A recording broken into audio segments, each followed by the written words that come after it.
Well, thank you very much, David, and I appreciate the plug for my father, who co-founded Hyatt, but couldn't you have had this over at the Hyatt? Really? I am really happy to be here. Crain's, of course, is a fundamental part of our business community here in Chicago, and I'm very glad that you have an annual luncheon that's dedicated to entrepreneurship. It means a lot, I think, to everybody in this room. I have a kind of theory about speech making that I'd like to share with you before we begin so you can keep score. And here it is. I think the most memorable speeches are the ones that result in at least one groan from the audience. Good practice. So just so I know that you all know how to groan, I want to try out, I'm going to say a few words, and then I want to see if you know how to groan. So, are you ready? Okay. Sarah Palin. Okay, all right, that was a pretty good bipartisan groan. Excellent, very well done. Now I'd like to try something a little entrepreneur-focused. So, again, I want to hear a really good groan from you. Are you ready? Divine Interventures. Yeah, that's good, very good. Okay, so now I know that this is going to be a great speech because it's a two-groaner. I know that there are quite a number of entrepreneurs here in the audience, and if I may, could I ask if you are starting a company or have started your own company, could you just raise your hand? Yeah, an amazing number. Thank you. That's fantastic. I really do love being around entrepreneurs. They're passionate, they're focused, they're driven, fighting to make something out of nothing. They want to change the world, and they don't really get a lot of help in doing it. They're underdogs, fundamentally. And, man, I don't know about you, but I love an underdog. I like to see the horse that comes out of the gate at the Kentucky Derby, the one that comes out last, actually finish first. That's fun. That's amazing to me. And I love it when the kid with the worst grade in the class studies like hell and goes to the final and actually gets the A. It inspires me. One of the greatest underdogs, of course, became one of the most famous Americans in our history. He failed in business and declared bankruptcy. He was defeated for the state legislature. He lost his job and couldn't get into law school. He was defeated for the legislature again. He had a nervous breakdown and spent 6 months in bed. He ran for and was defeated for Congress. He was then defeated again for Congress. Then he was defeated for the U.S. Senate, and then he was defeated for vice president. He was defeated for Senate a second time, and then a third time, and finally, he was elected president of the United States. True. Do you know who that was? Very good, Abraham Lincoln. So call that perseverance or lunacy, but overcoming the odds through persistence is just about the most exciting thing that I can imagine. And that's really the story of entrepreneurship. Not everyone can be an entrepreneur. When I was preparing to moderate for an economic club event about entrepreneurship, I found a list of entrepreneurial attributes that I want to share with you so that you can test yourself. So here are the top 3 ways to know if you're really an entrepreneur. Number 3, you are unemployable. You can't hold a job and you don't want to hold a job. You react to getting a job the way a cat reacts when you try to give it a bath. Number 2, you don't see lack of money, lack of knowledge, or lack of experience as barriers to starting a business. And you are not the least bit deterred by the existence of formidable competition that could crush you at any moment. And finally, number 1, when you project your startup's future earnings, your spreadsheet shows that by year 5, you could buy Argentina and sell Brazil. Chicago has a rich tradition of really great entrepreneurship, and several of our smartest and best entrepreneurs have spoken at this luncheon in the past, one of whom is here, Bryant Kyle from Potbellies. Gordon Siegel, of course, the founder of Crate and Barrel, and Larry Levy, the founder of Levy Restaurants. But Crain's has never had a speaker at this luncheon from the technology community. And it's no accident that they picked this year to finally have one, because we are at a turning point in Chicago's business history. The growth of the technology sector here is explosive. For the first time ever, we have nearly all the pieces of a thriving tech entrepreneurship ecosystem in place. We're at an inflection point, a tipping point, whatever you want to call it. It's something is changing, and it's big, really big, not just Groupon size. It's really, really big. And if I sound a little overly optimistic about it, you have to consider the source. I'm really I'm a glass half empty guy. Remember, I've spent 16 years listening to startup CEOs sell me on the next big thing. Entrepreneurs will meet with me and say the darndest things. Like, for example, the founder says something like, the total number of people on the planet is around 6 billion, and if I can just get 0.5% of them to buy my service or product, we're going to have a huge company. Or sometimes when I enter the startup's offices and I find really plush surroundings and Aeron chairs and an espresso machine, the CEO will try to explain to me that it's important to have really expensive-looking offices because their customers and investors will think that they're going to be very successful. Or finally, the founder will explain that they hired a PR firm to promote the company before they actually came up with their business plan.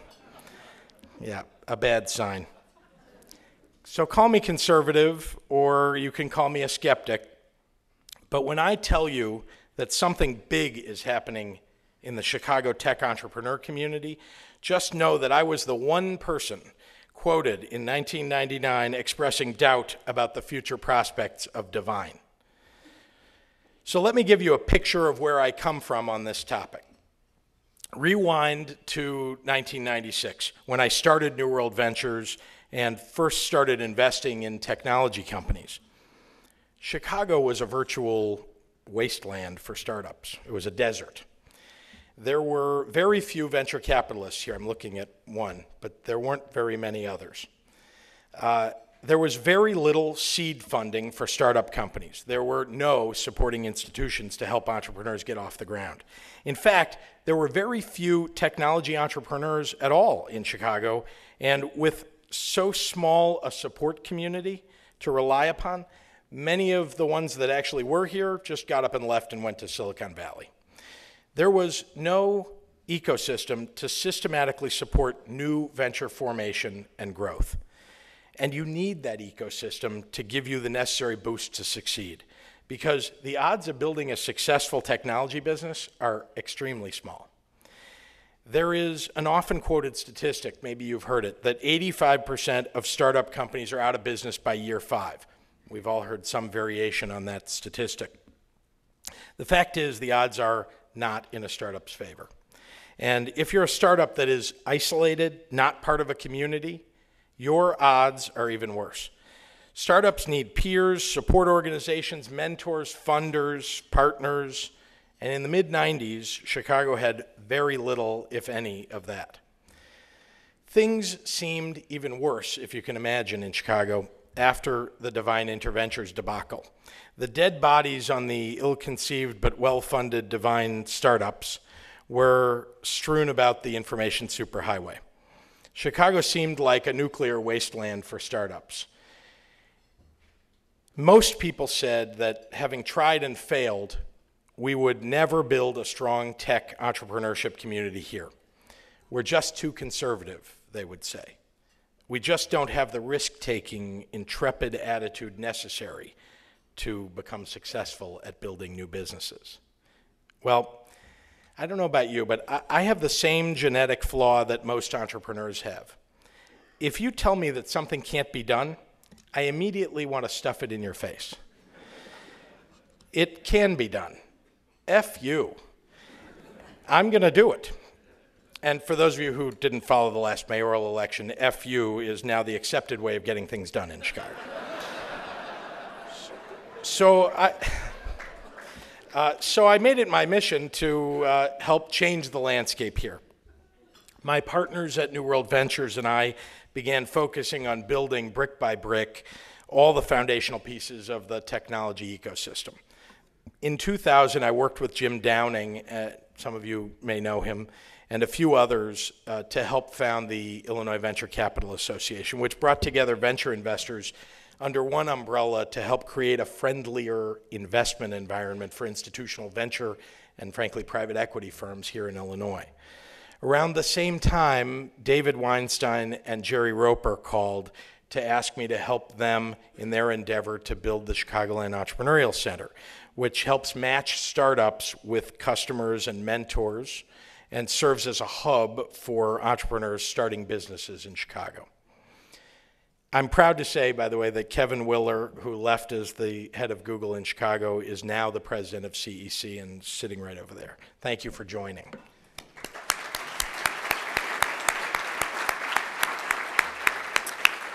In 2002, the Chicago Innovation Awards was formed to shine a light on Chicago's best entrepreneurial companies. In 2005, out of the ashes of the old Chicago Software Association, the Illinois Technology Association was founded to bring together the leading information technology companies here. Each piece of the puzzle was being built, not out of thin air, but by really hard work and persistence, the way entrepreneurs build businesses. So by 2005, if you were thinking of founding a startup company, you could find entrepreneurial support organizations, an improving investment environment, and even large IT company partners. But we were still missing another really crucial ingredient. There was no fuel to make your startup go. I mean, remember, if you're a startup founder, you've already mortgaged your house, you've asked your parents for money, you've asked all your friends to invest, and that's almost never enough. And banks and institutional investors want very little to do with you. So you need angel or seed stage capital long before you're big enough to attract venture capital. Well, in Chicago in 2005, there really was none. Very, very little. So in 2006, I got together with Jack Lavin at the Department of Commerce and Economic Opportunity, and I proposed the creation of the Illinois Innovation Accelerator Fund. It became a $10 million fund to provide seed investments here in Chicago. And with David Weinstein and Kapil Chowdhury at the helm, a seed fund in Chicago was born. Over the last 4 years, groups focused on technology entrepreneurship have been sprouting up completely on their own, filling in and nurturing the missing parts of our ecosystem. Hyde Park Angels was formed to provide a way for angel investors to see and consider investing in startups.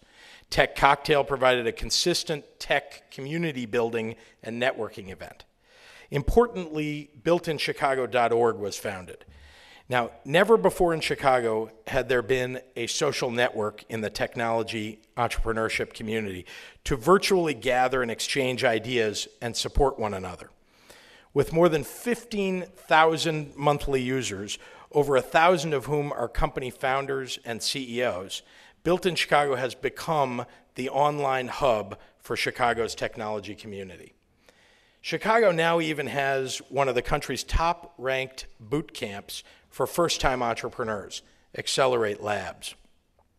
All right, so now we have most of the ingredients that make an entrepreneurial ecosystem: seed capital, mentors, customers, networking opportunities, and VCs. But there's one very, very important overlay. It's really a missing ingredient that's necessary to complete this puzzle, and that's serial entrepreneurs. With due respect to first-time entrepreneurs, experience significantly tips the odds in favor of success. As the ecosystem improved here, we began to see an enormous uptick in serial technology entrepreneurs choosing to make Chicago their startup's headquarters. Today, for the first time, we have a community of serial tech entrepreneurs, people who have built companies, exited them, and now are building their second or their third company here in Chicago. This is important for a whole variety of reasons. For example, they can attract talent and funding more easily. They provide guidance for first-time startups. They're most likely to build the great and lasting enterprises that create real, sustainable jobs. A perfect example of this is a local company called BrightTag. The CEO, Mike Sands, was previously the chief marketing officer and the chief operating officer of Orbitz, another Chicago success story.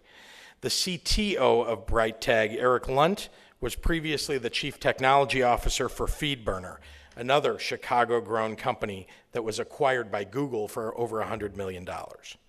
And the COO of BrightTag is Mark Kiven, who is on his fifth or sixth startup. This team knows what it's doing, and they have a terrific idea: to help websites maintain their users' privacy and limit third parties' ability to track you on the web.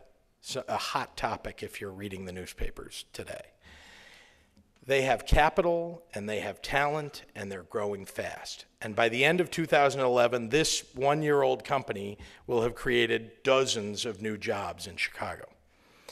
And what about Viewpoints Network? Viewpoints was founded by Matt Moog, who was previously CEO of Cool Savings and who founded builtinchicago.org. All great Chicago success stories. Today, Matt's company is profitable and growing. And here's one I'm sure you've all heard of: Groupon. Its co-founders, Eric Lefkofsky and Brad Keywell, had started not one, not two, but three successful companies, Media Bank, Interworkings, and Echo Global Logistics, before Groupon. So Groupon's success was no accident. These are just a few of the serious serial entrepreneurs that have chosen to stay in Chicago. In the last 10 years, more than 40 technology companies built in Chicago have attained values greater than $100 million, and many of them into the billions. You've heard their names, no doubt: Orbitz, Fieldglass, FeedBurner, TicketsNow, Thinkorswim, Options Express, Archipelago, Navtech, CareerBuilder, and Redbox, to name just a few. That's billions of dollars flowing into the city, and it represents thousands of jobs to fuel our economy. New jobs. And there's a hell of a lot more behind those. Sitter City, Grubhub, 37 Signals, Threadless, Dabble, Fee Fighters, Edulender, GiveForward, Sprout Social, CleverSafe, Incisant, Analyte Media, TapMe. You get the idea. I've left a lot out. The fact that these companies exist in Chicago is in large part a result of an ecosystem that we have built here, a community that can support the successful formation and growth of technology businesses. I would argue that if we want to continue to build Chicago's economy, to create jobs and economic prosperity for the city, that this is the way to do it. These companies create jobs, attract capital, and grow. And if we want to fuel this growth and continue to build our economy, there's no better way to do it than to support new venture formation and growth. So if you agree with me, and I hope you do, I want to ask you to do two really simple things right now. Because a very small effort on your part can make an enormous difference to a Chicago entrepreneur and a huge difference to our city and our state. So first, I ask you, take a meeting with a local startup company. It's pretty simple. If a Chicago entrepreneur is looking for advice and experience from someone like you who's already established, give him or her 30 minutes. Hear their pitch for your business. maybe even buy their product or service. That one meeting could make the difference between success or failure. That company you just met with could go from 5 people to 500 people and become another iconic Chicago brand name. And you would have been significantly responsible for that. I could give you a dozen other examples that you ought to seriously consider having a meeting with today, but you all need to go back to work this afternoon, so I'm going to give you just one example. And then I'm going to ask you to take that meeting. If you're a business that accepts credit cards for payment, by the way, anybody in here have a business that accepts credit cards for payment? Yeah, we have quite a few. You know that you pay a percentage of your revenue to companies that process those transactions. Well, there's a local startup you may have read about called Fee Fighters that I can almost guarantee will save you money. I want to be clear, I'm not invested in it, but maybe I should be.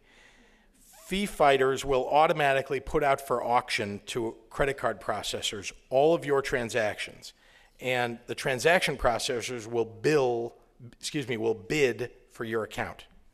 You end up with the lowest transaction fees available, and it costs you absolutely nothing to get these savings.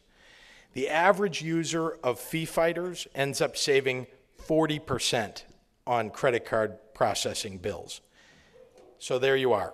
I really don't think that you're really doing me any favors when I ask you to do this. I think I just saved you a bunch of money. So now you all owe me. Okay, so here's my second and final ask. I need you to send just one email, just one. Until now, there hasn't been an easy way for established Chicago businesses to find the local startups that can save them money or enhance revenue. So in order to make the process of finding these local opportunities as easy as possible, I'm very happy to announce today a new partnership between the Chicagoland Entrepreneurial Center and the Chicagoland Chamber of Commerce with promotional support from Crain Chicago Business. Starting this month, the Chicagoland Entrepreneurial Center, CEC, will be sending out an email once a week that will highlight one opportunity for Chicago's established business community to benefit from the products or services of a local startup. The email will be short, no spam here, no sharing your email address. It won't take you more than 30 seconds to read this email. But in those 30 seconds, you'll learn about opportunities like Fee Fighters and BrightTag, Chicago-based businesses that are innovating and growing and that can help your company succeed. So right now, I want you to pull out your smartphones. It's not rude now to pull out your smartphone. I'm asking you to. Pull out your smartphone and send an email to the Chicagoland Entrepreneurial Center at info, so it's info@chicagolandec.org. I'm going to repeat that like an infomercial for you. info@chicagolandec.org. You don't have to put anything at all in that email, by the way. Just send that email now. You'll get an incredibly valuable once-a-week email that'll provide you with cost savings and new revenue opportunities. info@chicagolandec.org. I sometimes hear people try to compare Chicago to Silicon Valley, or say that we should become more like Silicon Valley. But here's the thing. We don't want to be Silicon Valley. I told you at the beginning of lunch today that something big, really big, is happening in Chicago. And here it is. We have a steeper inflection curve of growth stage businesses today than almost anywhere else in the country.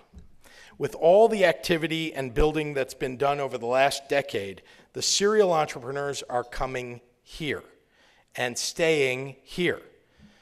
We always had the talent here, and everybody used to scratch their heads that why this hadn't become Silicon Valley. We have the talent here. U of C, Northwestern, U of I, UIC, IIT, Argonne, Fermi. Now in 2011, there's a reason for those PhDs, MBAs, and technologists to stay. And they are. There is no better big city for entrepreneurs today than Chicago. Chicago has so much more to offer as a city, as a community, as a destination, as a diverse and thriving business center. It's not a desert out there anymore. The desert is blooming. If you're an entrepreneur here and you need capital to get off the ground, you now have I2A Fund, Hyde Park Angels, Heartland Angels, Wildcat Angels, OCA Edge, New World, Apex, and plenty of others. You couldn't do that a decade ago. If you need a mentor, a seasoned entrepreneur who's done it before and who can guide you through the ups and downs of starting a business, you can go to the CEC, Lightbank, Merrick, Accelerate Labs, and others. You couldn't do that a decade ago. If you need help getting your first referenceable customer introductions for your startup, you can visit the Chicagoland Entrepreneurial Center, the Illinois Technology Association, and the Chicagoland Chamber of Commerce. You couldn't do that a decade ago. If you're a budding technology entrepreneur and you want to know what's going on around the city, with a single click, you can connect to every corner of the Chicago tech entrepreneurial community through builtinchicago.org. You couldn't do that a decade ago. This really is the best city for entrepreneurs because it's in our DNA to persevere, even in the face of overwhelming odds sometimes. Chicago is the city that rebuilt itself after the most devastating fire. Chicago retooled our economy after one industrial sector and then another lost steam. While other Midwestern cities' economies faded away, with the help of Mayor Daley, we rebuilt downtown into the envy of cities around the country. We made it through the bizarre downtown flood. Does everybody remember that flood? And you probably don't know this, but because of that flood, there's a local entrepreneur who's turning those downtown tunnels into rentable storage. Only in Chicago. It's in our DNA. It's in our DNA to pick ourselves up from defeat and try again until we succeed. We are the city that works. We're the city of perseverance. We're a whole city of people who say, don't tell me I can't do that. They say we can't build a burgeoning tech entrepreneur community. Well, we're doing it. So F them. God bless Chicago and its entrepreneurs, and thank you very much for allowing me to speak today.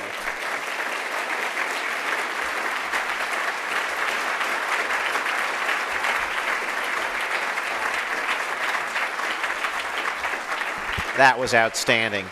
We have time for just a few questions. We've got a microphone in the audience. Please raise your hand and we'll get to you right away. First question.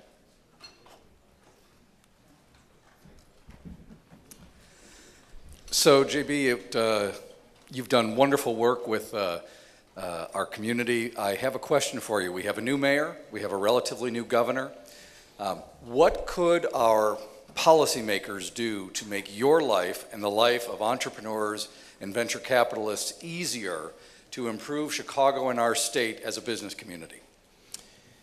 That is a great question. First of all, most of you who have started businesses know how incredibly difficult the regulatory environment is just to go file and start up your business. Even if you're a one-person, two-person, three-person business, it's nearly impossible. You could spend all your time on the bureaucratic nightmare of just getting filed correctly so you're not in trouble with the law. So I do know, by the way, that the current mayor has taken this on as one of his primary goals for the business community to make it much, much easier to get going as a small business, to get through all that bureaucratic morass. So I would suggest, however, that the state of Illinois has work to do still in this regard. Now, just yesterday, I think, someone correct me if I'm wrong, the legislature, which apparently is held like in a prison in Springfield right now doing its work, passed a bill that will make it easier for the state's pension funds to invest in funds that invest in Illinois. That's terrific. That creates more capital availability for businesses. That's a really good step forward for the entire state. Finally, I'd say, look, I'm all for everybody paying their fair share of taxes. It is a highly competitive environment out there, as between states. You all saw that when we raised taxes here in Illinois by 2/3, that the state of Indiana, I almost can't pull up a web page now on my computer that doesn't have an ad for Indiana. Apparently, I have to move all my businesses to Indiana just to avoid getting the ads popped up at me. And, you know, Chris Christie came from New Jersey to, you know, implore businesses to get up and leave Illinois. If it wasn't so difficult sometimes to get up and leave, I bet an awful lot more businesses would get up and go. I'm not suggesting that we don't need a tax system that pays our bills or, frankly, a spending system that lives within our means. But I am suggesting that we need to be thoughtful about how we're taxing businesses, particularly since our biggest problem in this country right now is job creation.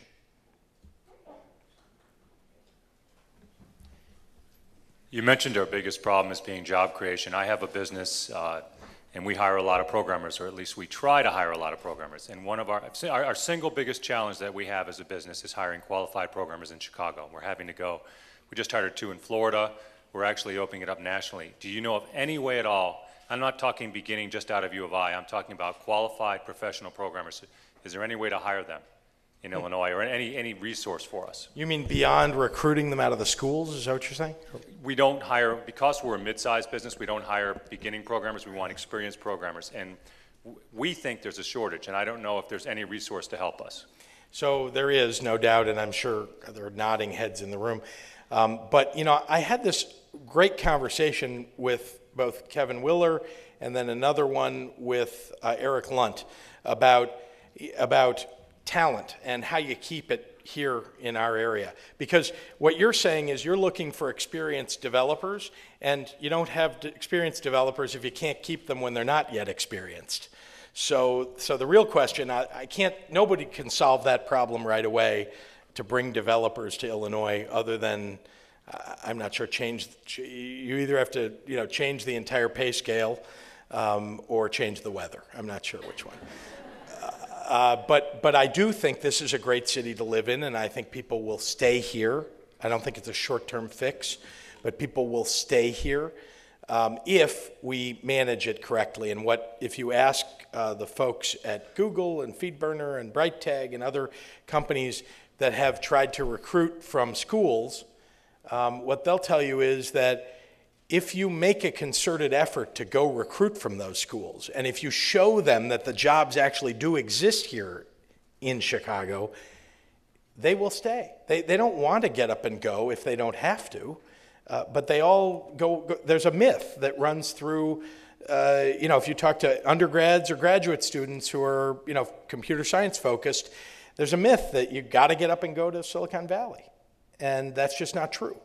So we've got to and the good news is I saw our current mayor when he was a candidate going around to businesses and listening to that. And he believes that we need to have programs here, and there is one, by the way, that's, I believe, I can't remember who's running the ITA, TechNexus, something, that's running a program sort of like that to really bus kids from those universities to show them around town to the major companies that might ultimately hire them. The hand way in the back. Can you yell? There's a...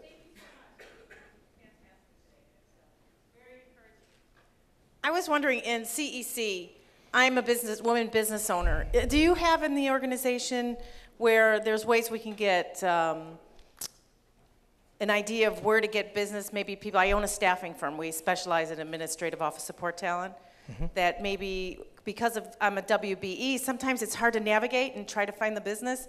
I'm entrepreneurial, but for some reason it's, you know, eluding me how to get there. Sort of being an entrepreneur, you want to just go straight at it instead of... Yeah, I have to admit, I don't know how to navigate WBE, MBE, I haven't done it. Apparently, being a Ukrainian Jew doesn't count as a minority anymore. But being a small business, it doesn't even have to be WBE. No, I hear you. Just to find I certainly don't mean to denigrate those programs. I think that the answer is that both the Chicagoland Chamber of Commerce, the Chicagoland Entrepreneurial Center, as well as, I'm hoping, and as I understand, the mayor's actually creating an office for streamlining precisely these kinds of requests. How do I find contracts, in my particular area? That all three of those places would be ideal places for you to contact but you really have to talk to an individual at those places to get, and that should be what all those organizations do. Okay, great, thank you, and you were terrific, thanks. Thanks.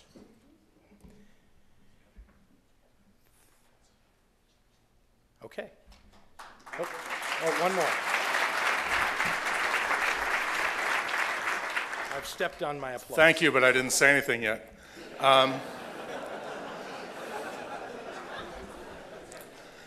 Can't miss a straight line. I appreciate your thoughtfulness in the presentation you made today, and I think there's a lot of benefit here. And I think your question about taxes is something that we really need to think about a lot, because the easy thing to say is, I don't want to pay any more taxes. But the truth is that last number I heard was Illinois is the 5th largest state, and we're the 37th in state revenue. So we're not collecting the right kind of taxes from the right kind of people. And as business people, we need to start saying, what's the real important question? Because we do need all the infrastructure, and we do need what state government will provide us, and we need to think a lot more about it. No more needs to be said. Thank you very much.